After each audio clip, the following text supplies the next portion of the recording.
The boy had been sleeping in the hospital stairwell for 3 nights, not because he was sick, because it was warm.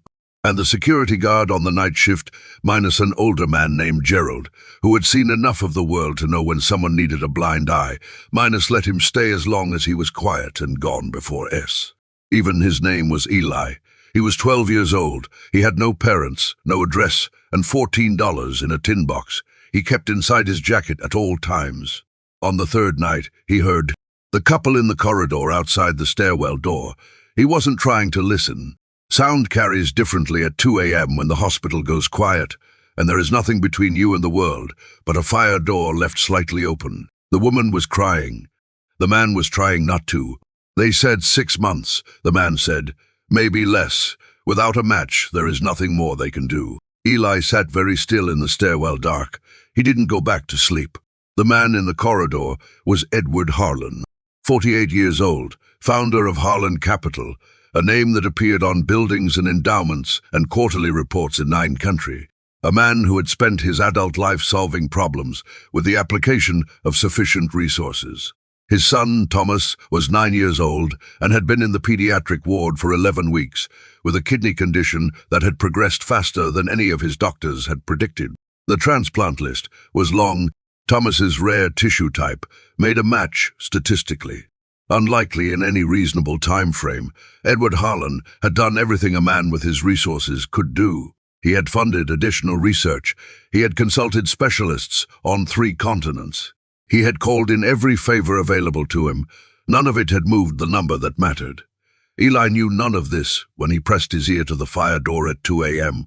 He only knew what he heard minus a father saying his son was running out of time minus, and something it had no business being, because Eli was 12 years old with $14 and a tin box, and what he was feeling was the particular weight of a decision arriving before he was ready for it. If you believe that the most extraordinary acts of kindness come from the people with the least, to give minus, please take a moment to like this video.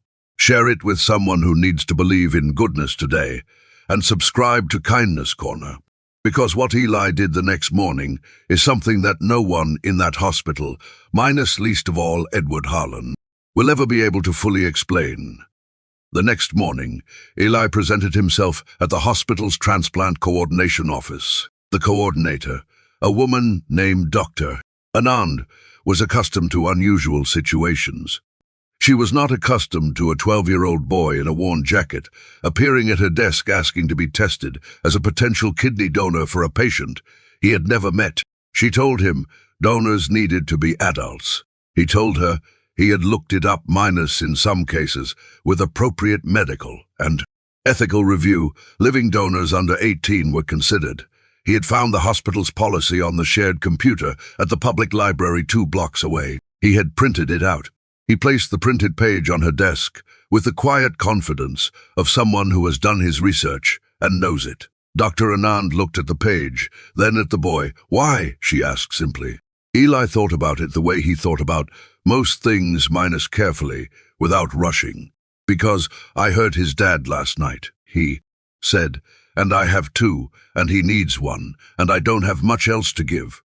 The testing process took 3 weeks and required a court-appointed guardian, a hospital ethics committee review, a psychological evaluation, and the involvement of a child welfare coordinator who initially opposed the entire arrangement on principle and changed her position after her 3rd conversation with Eli. He was a match, not a close match. A near-perfect one, minus the kind that the transplant team described as statistically improbable for an unrelated donor, the kind that made 3 doctors stand in a corridor outside the lab and look at each other without speaking for a moment. The surgery was scheduled. Eli signed the forms with the careful, deliberate handwriting of a child who understood the weight of what he was signing. He asked only one question before they took him to pre-op. Will he be okay? The surgeon told him the prognosis was excellent. Eli nodded once. Then he lay back on the gurney and stared at the ceiling tiles the way people do when they have made a decision too large for conversation and simply need to be inside it now. Edward Harlan was not told who the donor was until after Thomas was out of surgery and stable.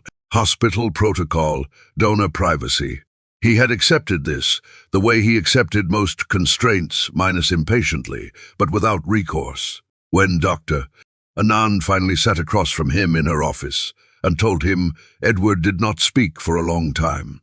She described Eli, 12 years old, no fixed address, had been sleeping in the stairwell, had heard Edward and his wife in the corridor, and presented himself at the donation office the following morning with a printed hospital policy document. Edward asked to see him. Eli was in the recovery ward, smaller than ever against the white sheets, a breakfast tray untouched beside him. He looked up when Edward came in minus at this large man in an expensive coat, who was looking at him with an expression Eli had no category. For not pity, not gratitude, something raw than either, Edward sat down in the chair beside the bed. He was not a man who found silence comfortable. He found it comfortable now. Finally, he said, "You didn't have to do that." "I know," Eli said. "Why did you?" Eli looked at him with the steady dark eyes of a child who has never had the luxury of being anything other than honest. "I heard you in the hallway," he said. "You sounded like someone who was running out of ways to help him. I wasn't." In the days that followed, Edward Harlan tried everything he knew how to try. He offered Eli a bank account with enough to cover any need he would ever have. Eli thanked him and said no.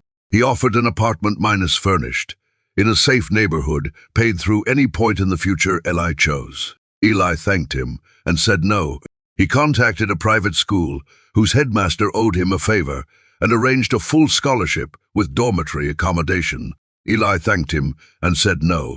Each refusal was delivered with the same quiet courtesy, the same absence of drama, the same complete finality. Edward had negotiated contracts worth hundreds of millions of dollars. He had never encountered anything he couldn't eventually structure into an acceptable arrangement. He stood in the hospital corridor, outside Eli's room on the 5th day, and did something he had not done in a professional context in 20 years. He had absolutely no idea what to do next. His wife, Claire, found him there.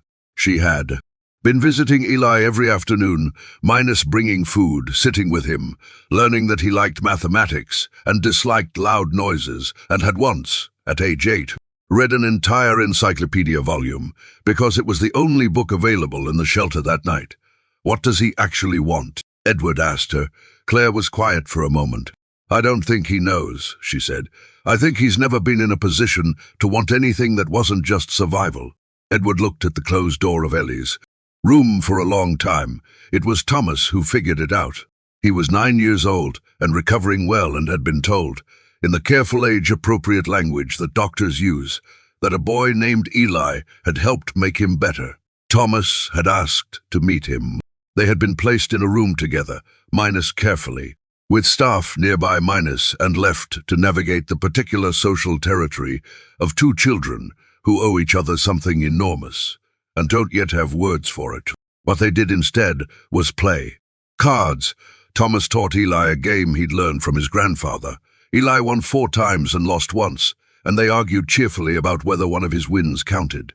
Edward stood in the doorway watching for 15 minutes. He didn't announce himself.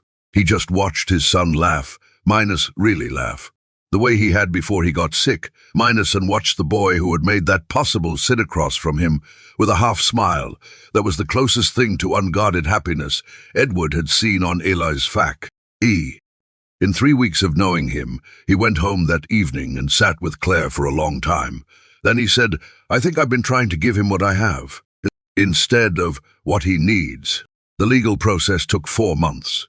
Edward hired the best family law team available, which was his instinct. But it was Claire who sat with Eli through every interview and explained every step and made sure that at no point did Eli feel like a transaction being processed. At every stage, the social workers asked Eli if this was what he wanted. At every stage, Eli said yes, minus not eagerly, not with the performed gratitude that institutions sometimes produce in children, but with the same quiet certainty he had brought to every decision since the night in the stairwell. The day the adoption was finalized, they went to dinner, minus the 4 of them, minus at a restaurant Thomas had chosen because it had good macaroni and cheese, which he felt was the correct metric for any important occasion. Edward had prepared. Something to say, a toast, something about gratitude and family and the impossible thing Eli had done. Eli beat him to it. He picked up his glass of water, minus he had never had a reason to learn toasts before and wasn't sure about the protocol minus, and looked around the table at the three people who were now, legally and in every way that counted, his family. "I heard you in a hallway," he said to Edward, "and I thought minus I can help with this. I didn't know it would turn into all of this."